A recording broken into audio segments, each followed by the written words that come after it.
Hey guys, வணக்கம். Welcome to my channel. நான் மௌலி சுதேஷ். எல்லாரும் எப்படி இருக்கிறீங்க? நான் நல்லா சுகமாக இருக்கிறேன். நீங்களும் நல்லா சுகமாக இருப்பீங்களன்னு நம்புகிறேன். ரெகுலராக வந்து பிரைடல் மேக்கப், கிட்ஸ் மேக்கப் அப்படி போட்டுட்டு இருந்தேன்னா இன்றைக்கு வந்து ஒரு ஹேர் கேர் பற்றி தான் பார்க்க போகிறோம். பெஸ்ட்டான பர்ஃபெக்டான ஒரு ஹேர் கேர் தான் இன்றைக்கு பார்க்க போகிறோம். ஃபஸ்ட் டைம் யாராவது என்னுடைய சேனல் பார்க்குறீங்களா இருந்தால் சப்ஸ்கிரைப் பண்ணி தொடர்ந்து பாருங்கள். கண்டிப்பாக உங்களுக்கு யூஸ்ஃபுல்லாக இருக்கும். ஓகே, இப்போ நாங்கள் வீடியோ ஸ்டார்ட் நாங்கள் ஹேர் கேர் கண்டிஷனர் தான் பார்க்க போகிறோம். அதோட உங்களுக்கு ஒரு பெஸ்ட்டான ஹோம் ரெமெடி ஆல்டர்னேட்டிவாக இப்போ நீங்கள் கெமிக்கல்ஸ் யூஸ் பண்ணுறதுக்கு பதிலாக இதை யூஸ் பண்ணிக்கொள்ளலாம். இது வந்து உங்களுக்கு லைஃப் லாங் ஹேருக்கு எந்த பிரச்சனையும் தராது. கெமிக்கல்ஸால் தான் இப்போ நிறைய பிரச்சனையை நாங்கள் சந்திச்சு கொண்டிருக்கிறோம். அந்த காலத்துலலாம், அதாவது அந்த காலம் கூட நாங்கள் போக தேவையில்லை. இப்போ 80s 90s எடுத்துக்கொண்டா கூட இப்போ நான் 90s கிட். ஸோ என்னுடைய அனுபவத்தை வச்சு நான் உங்களுக்கு வந்து சொல்கிறேன். இப்போ நாங்கள் ஸ்கூல் டைம் எல்லாம் பார்த்தீங்கன்னு சொன்னால் நிறைய ஹேர் இருக்கும். அதோட ஹேரில் வந்து பேன் இருக்கும். பேனோடைய முடி நல்லா ஹெல்த்தியாகவே வளரும். அந்த மாதிரி டைமில் நல்லா ஹேர் ஆயில் எல்லாம் யூஸ் பண்ணியிருப்போம். சாதாரண ஷாம்பூஸ் தான் யூஸ் பண்ணியிருப்போம். எந்த கண்டிஷ்னருமே அதிகபட்சம் யாருமே அந்த டைம்லலாம் கண்டிஷ்னர்ஸுக்கு அவ்வளோ இம்பார்ட்டன்ட் கொடுக்கல உண்மையாகவே. ஸோ அந்த மாதிரி நேரங்களில் கூடுதலாக நாங்கள் இயற்கையாக வீட்டில் இருந்த பொருட்களை தான் பாவிச்சுட்டு வந்தோம். பிறகு எல்லாமே ஒரு வியாபாரமயமாகி மார்க்கெட்டிங் இப்போ ஒவ்வொருத்தரும் ஒவ்வொரு விஷயங்களை இன்ட்ரடியூஸ் பண்ணி வச்சு கவர்ச்சியான விளம்பரங்களை வச்செல்லாம் மக்களை நிறையவே ஏமாற்றிட்டு இருக்காங்க. ஸோ நீங்கள் யோசிச்சு பாருங்கள், இப்போ தான் நிறைய ஹேர்ஃபால் பிரச்சனை இருக்குது, dandruff பிரச்சனை இருக்குது. அந்த காலத்தில் வந்து சரியான குறைவு தான். உண்மையாக யோசித்தா அதிகபட்சம் குறைவாக தான் இருக்கும். ஆனால் சரியான ஒரு ஹேர் கேர் ரொட்டீன் இருந்துன்னு சொன்னால், நல்ல ஃபுட் எடுத்துட்டிங்கன்னா ஒரு ஹெல்த்தியான டீஹைட்ரேட், அதாவது எங்களோட ஸ்கின்னோ எங்களோட ஹேரோ வந்து டீஹைட்ரேட் ஆகாமல் இருக்கக்கூடிய ப்ராடக்ட்ஸை வந்து நாங்கள் ஃபுட்டாக எடுத்துக்கொண்டோம்னு சொன்னால் எப்பயுமே எங்களுக்கு எந்த பிரச்சனையும் வராது. எல்லாமே எங்களுடைய உணவு முறையில் தான் தங்கி இருக்குது. இதுதான் உண்மை. அதோ முந்தி ஒரு சோப் எடுத்திங்கன்னு சொன்னால் ஹேர்லேருந்து பாடி ஃபுல்லாக ஸ்கின்னுக்கு ஒரே சோப் தான் யூஸ் பண்ணாங்க.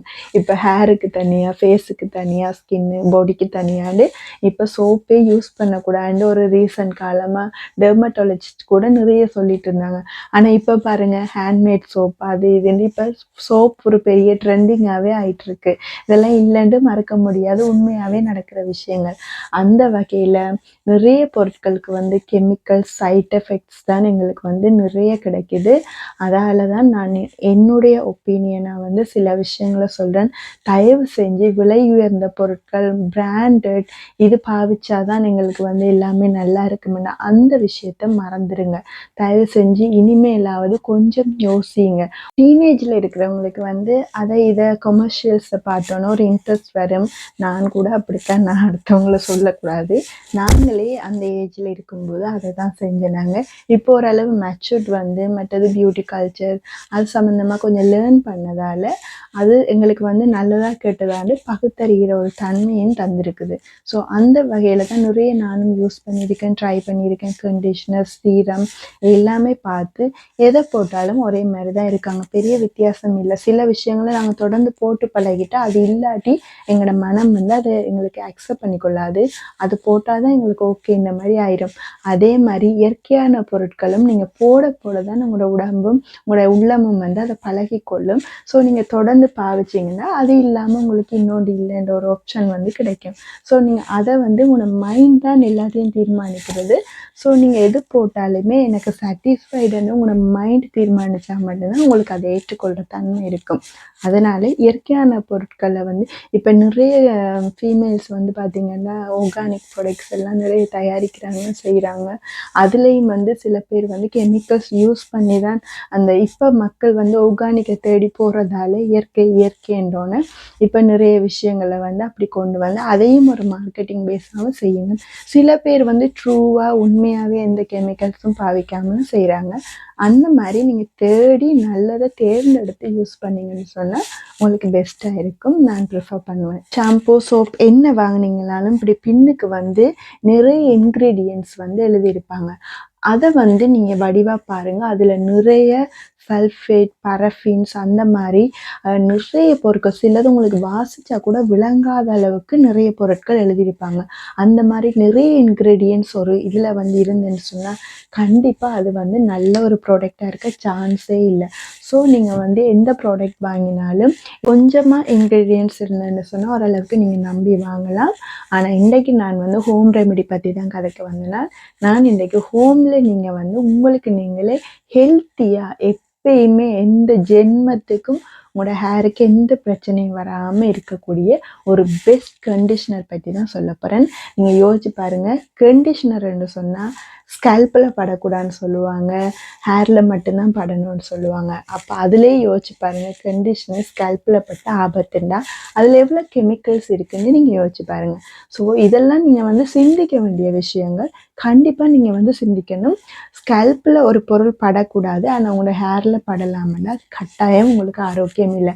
நான் கூட நிறைய காலம் யூஸ் பண்ணேன், அனுபவிச்சுட்டேன். இனியாவது கொஞ்சம் முடிச்சு கொள்வோம்னு நினச்சி தான் உங்களோடையும் அதை ஷேர் பண்ணுறேன். நீங்கள் ட்ரை பண்ணி பாருங்கள். ஒரு பெஸ்ட்டான ரெமெடி.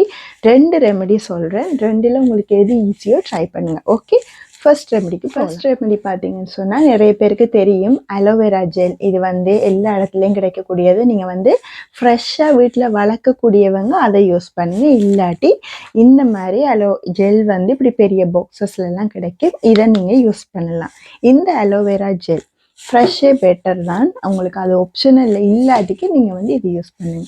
இந்த ஜெல்லில் ஏதாவது ஒரு தின்னான ஆயில், தேங்காய் எண்ணெய், நல்லெண்ணெய், ஒலிவ் ஆயில், இந்த மாதிரி லைட்டான ஆயில்ஸ் இப்படி நீங்கள் கையில் எடுத்து இப்படி ஸ்ப்ரெட் பண்ணும்போது தின்னாக இருக்கும், அதை எடுத்துக்கொள்ளுங்க. இல்லாட்டி பேபி ஆயில். இப்போ நான் ஒரு பேபி ஆயில் வச்சுருக்கிறேன். பேபி ஆயில்ஸ் பார்த்தீங்கன்னா தண்ணி மாதிரி தான் இருக்கும், திக்காக இருக்காது, எப்பயுமே தின்ன அடர்த்தி குறைஞ்சதாக லைட் வெயிட்டாக இருக்கும். ஸோ நீங்கள் வந்து பேபி ஆயிலும் எடுத்துக்கொள்ளலாம், பெஸ்ட். இதை நீங்கள் மிக்ஸ் பண்ணி கூட யூஸ் பண்ணலாம். அலோவேரா ஜெல் எடுத்துட்டு அதுக்கு ஈக்குவலாக மிக்ஸ் பண்ணி வச்சுக்கொள்ளுங்க. ஒரு கண்டெய்னரில், ஒரு பாக்ஸ் பாத்ரூமில் வச்சுக்கொள்ளுங்க. ஷாம்பு கூட நான் ரெக்கமெண்ட் பண்ண மாட்டேன், ஆனால் நல்ல மைல்டான ஷாம்பு நீங்கள் யூஸ் பண்ணுங்கள். நல்ல நுரை வர்ற ஹெவியான ஷாம்பூஸ் வந்து உண்மையாகவே நல்லதில்லை. ஸோ அது வேண்டாம். நான் அடுத்தடுத்த வீடியோஸில் வந்து நல்ல பெஸ்ட் ஷாம்பூஸ் பற்றியெல்லாம் கண்டிப்பாக சொல்கிறேன். ஒரே வீடியோவில் ஃபுல்லாக கவர் பண்ண முடியாது. இன்றைக்கு இது பார்க்கலாம். இப்போ நான் சொன்ன இந்த 2 இன்க்ரீடியன்ட்ஸையும் வந்து நீங்கள் மிக்ஸ் பண்ணுங்கள். நல்லா மிக்ஸ் பண்ணி பீட் பண்ணிங்கன்னு சொன்னால் ஒரு க்ரீமி லேயர்ஸுக்கு வரும். நல்ல ஒரு மாய்ஸ்சரைசர் மாதிரி இருக்கும். அதை வந்து நீங்கள் பாத்ரூமில் ஸ்டோர் பண்ணிவிட்டு ஹேர் வாஷ் பண்ணிவிட்டு ஹேரை நல்லா தண்ணியை பிழிஞ்சு விட்டுட்டு எப்பயும் போல் இது ஸ்கல்பில் கட்டால் கூட உங்களுக்கு எந்த பிரச்சனையுமே இல்லை. ஸ்கல்பில் தாராளமாக படலாம். எல்லா இடத்தையும் நல்லா இப்படி ஃபைனாக மசாஜ் பண்ணிவிட்டு ஒரு 2 மினிட்ஸ் விட்டுட்டு நீங்கள் வாஷ் பண்ணுங்கள். உங்களோட ஹேர் சூப்பராக நல்லா வலுவலுப்பாக அப்படியே ஸ்மூத்தாக இருக்கும். கண்டிப்பாக நீங்கள் இதை ஃபீல் பண்ணுவீங்க. ட்ரை பண்ணி பாருங்கள். குளிக்கிற தண்ணி வந்து வெதுவெதுப்பான தண்ணியாக இருந்தால் இன்னும் பெஸ்ட்டாக இருக்கும். பச்சை தண்ணியில் குளிக்கலாம், வெதுவெதுப்பாக இருந்தால் உங்களுக்கு அது இன்னும் நல்லா ஒர்க் பண்ணும். ஓகே, அடுத்தது வந்து பிளெயின் ஆயில் தான். அலோவேரா இல்லாமல் தனியாக பிளெயின் ஆயில், பேபி ஆயில் இல்லாட்டிக்கு ஒலிவ் ஆயில், கோகோனட் ஆயில் ஏதாவது. இப்போ நல்லெண்ணெய் வந்து ஸ்மெல் கொஞ்சம் அன்கம்ஃபர்டபுளாக இருக்கும், இந்த நல்லெண்ணெய் வாசம் வரும். ஆனால் கோகோனட் ஆயில் வந்து எங்களுக்கு ஓகேயான ஸ்மெல்லாக இருக்கும். ஒலிவ் ஆயிலும் ஓகே. பேபி ஆயில் இன்னும் பெஸ்ட், பேபி நல்ல ஸ்மெல் கிடைக்கும். அதில் ஒரு ஃபியூ ட்ராப்ஸ், 1 2 அந்த மாதிரி 2 3 ட்ராப்ஸ் விட்டு நல்லா கையில் மசாஜ் பண்ணி ஹேருக்கு போட்டுட்டு 2 மினிட்ஸ் விட்டுட்டு வாஷ் பண்ணுங்கள். ஒரு சூப்பரான உங்களுக்கு நல்ல ஒரு ஸ்மூத்தான ஹேர் கண்டிப்பாக கிடைக்கும். எனக்கு கூட கேர்லி ஹேர் தான். நான் இப்போ ஹேர் வாஷ் பண்ணிவிட்டு அப்படியே தான் இருக்கேன். எந்த க்ரீம்ஸுமோ ப்ளோ ட்ரை கேர்ள்ஸ் க்ரீம் எதுவுமே யூஸ் பண்ணல, அப்படியே தான் இருக்குது. இப்படியே கையில் போட்டால் உங்களுக்கு ஸ்மூத்தாக இந்த மாதிரிக்கு வரும். ஸோ நீங்கள் வந்து ட்ரை பண்ணி பாருங்கள். நீங்கள் ஹேர் வாஷ் பண்ணி ஹேர் கொஞ்சம் காஞ்சோன்னு திருப்பியுமே பேபி ஆயிலில் கொஞ்சம் இந்த மாதிரி கையில் எடுத்து லைட்டாக சீரம் மாதிரி போட்டுக்கலாம். கண்ட சீரம் எல்லாம் வாங்கி யூஸ் பண்ண வேணாம். சிலிக்கான்ஸ் ஆட் பண்ணியிருப்பாங்க, கெமிக்கல்ஸ் கட்டாயம் இருக்கும், நிறைய இன்க்ரீடியன்ட்ஸ் வந்து இருக்கும். அது எதுவுமே தேவையில்லை. நீங்கள் குளித்த பிறகு ஹேர் நல்லா கொஞ்சம் காஞ்சோன்னு லைட்டாக ஒரு 2 ட்ராப்ஸ் கோகோனட் ஆயில் இல்லாட்டி பேபி ஆயிலை இப்படி எடுத்து நல்லா லைட்டாக பூசி விடுங்க. அவ்வளோதான். உங்களுக்கு அடுத்த தடவை ஹேர் வாஷ் பண்ண வரைக்கும் பர்ஃபெக்டாக உங்களோட ஹேர் வந்து எந்த ஃப்ரீஸும் ஆகாது, நல்லா இருக்கும். ட்ரை பண்ணி பாருங்கள். இது ட்ரூவாக நான் யூஸ் பண்ணி ரியலைஸ் பண்ண ஒரு விஷயத்த உங்களோட நான் ஷேர் பண்ணியிருக்கேன். இதில் ட்ரை பண்ணி பார்த்துட்டு எப்படி இருந்ததுன்னு சொல்லுங்கள். உங்களுக்கு இந்த வீடியோ யூஸ்ஃபுல்லாக இருக்கும். கண்டிப்பாக ட்ரை பண்ணுங்கள். Don't miss it. எப்பயுமே கெமிக்கல் இல்லாத பொருட்கள்னு சொன்னால் நாங்கள் சாப்பிட்டாலும் கூட அது எங்களுக்கு எந்த தீங்கும் தராததாக இருக்கணும். அதுதான் உண்மையான கெமிக்கல் ஃப்ரீ ப்ராடக்ட்ஸ். இதை வந்து நீங்கள் யோசிச்சு பாருங்கள். நாங்கள் வந்து அந்த காலத்துல எல்லாம் எல்லாமே நம்ம சாப்பிட்ற நம்ம வீட்டில் கிச்சனில் யூஸ் பண்ணுற பொருட்களை வச்சுட்டு நிறைய விஷயங்களை வந்து ஸ்கின் கேரு கூட யூஸ் பண்ணோம். ஆனால் இப்போ அதெல்லாம் கெமிக்கல்னு சொல்லிட்டு ஆனால் அதில் இருக்கக்கூடிய எசன்ஸ் எல்லாம் எடுத்து ஆர்டிஃபிஷியல் ப்ராடக்டில் மிக்ஸ் பண்ணி எங்களுக்கு வந்து வியாபாரம் செய்கிறாங்க. அதில் நிறைய இப்போ ஹேர் எல்லாம் ஷைனிங்காக இருக்கணும் சிலிக்கான் ஆட் பண்ணுறாங்க, பாரஃபின், சல்ஃபேட், அது இதுன்னு எல்லாம் ஆட் பண்ணி நல்லா ஃபுல் கெமிக்கல் ப்ராடக்ட்ஸை வந்து விற்றுடுறாங்க. எங்களுக்கு இன்ஸ்டண்ட்டாக ரிசல்ட் கிடைக்கணுமெண்டு நாங்களும் வாங்கி யூஸ் பண்ணுறோம். ஆனால் அதுக்கு பிறகு ஃப்யூச்சரில் கண்டிப்பாக ஒரு 40+ வரும்போதே ஹேர் வந்து க்ரே ஆகுது. இப்போலாம் 30லே க்ரே ஆகுது. இளநரைன்னு சொல்லுவோம், இளநரை வருது, கெடி இந்த முடி சொட்டை ஆயிடுது, அந்த மாதிரி குறிப்பிட்ட இடங்களில் முடி வந்து கொட்டுது. இப்படி நிறைய பிரச்சனை இப்போ தான் வருது. இந்த ரீசன் ஒரு 50 இயர்ஸ் 2 வருஷமே அந்த மாதிரி. ஸோ நீங்கள் வந்து யோசிச்சு பாருங்கள். நீங்கள் வந்து அன்றாடம் பாவிக்கிற வீட்டில் இருக்கக்கூடிய பொருட்களே உங்களை நீங்கள் நிறைய அழகுபடுத்தி கொள்ளலாம். உங்களுக்கு மேக்கப்ஸுக்கு வேணால் நீங்கள் வெளியில் வாங்கி யூஸ் பண்ணலாம், அது பிரச்சனை இல்லை, அதுக்கு மஸ்ட் அப்படி தான் வாங்கலாம். ஆனால் ஸ்கின் கேர் ப்ராடக்டை வந்து நீங்கள் எல்லாத்துக்கும் விலை கொடுத்து வாங்கணும்னா அவசியமே இல்லை. சுத்தமானதை ஸ்கின்ல அப்ளை பண்ணிங்கன்னா உங்களுக்கு எந்த அலர்ஜிஸுமே எந்த பிரச்சனையுமே வராது. சுத்தம் இல்லாத பொருட்களை, ஒழுங்காக கழுவப்படாத, ஒழுங்கான முறையில் செய்யப்படாத பொருட்கள் தான் உங்களுக்கு வந்து ஸ்கின்னுக்கு ஒத்து வராமல் சில பேருக்கு அலர்ஜிஸ் எல்லாம் வரும். ஸோ நீங்கள் அதை மைண்ட் பண்ணிக்கணுங்க. எப்பயுமே சுத்தமானதாக இருக்கணும். இயற்கையான பொருட்கள் வந்து நீங்கள் ஸ்கின்ல அப்ளை பண்ணும்போது இப்போ நிறைய டெர்மட்டாலஜிஸ்ட் கூட நேச்சுரல் ப்ராடக்ட்ஸை வந்து ரெக்கமெண்ட் பண்ணுறதே இல்லை. அவங்க வந்து விலை உயர்ந்த அவங்களுடைய பொருட்களை தான் ரெக்கமெண்ட் பண்ணுறாங்க. இது கூட ஒரு வகை பிஸ்னஸ் தானே என்று சொன்னால் அவங்கள்ட்ட போனால் அவங்க சொல்கிறது தான் நீங்கள் யூஸ் பண்ணணும்னு சொல்லி கண்டிப்பாக உங்களை வந்து ஃபோர்ஸ் பண்ணுவாங்க. அப்போ நீங்கள் வேறு வழியே இல்லை, இது போட்டால் தான். இப்போ செலிப்ரிட்டிஸ் எல்லாம் நிறைய டெர்மட்டாலஜிஸ்ட் அப்படி ஸ்கின் ட்ரீட்மெண்ட்லாம் எடுத்துகிட்டு வந்து மற்ற ப்ராடக்ட்ஸுக்கு வந்து விளம்பரம் பண்ணுறாங்க. அது அவங்களோட வேலை, அதுக்கு ஒன்று நம்ம செய்ய. ஆனால் நாங்கள் தான் கண்ணை முழிச்சு கொள்ளணும். நாங்கள் தான் எங்களுக்கு எது சரின்னு நாங்கள் தான் யோசிக்கணும்.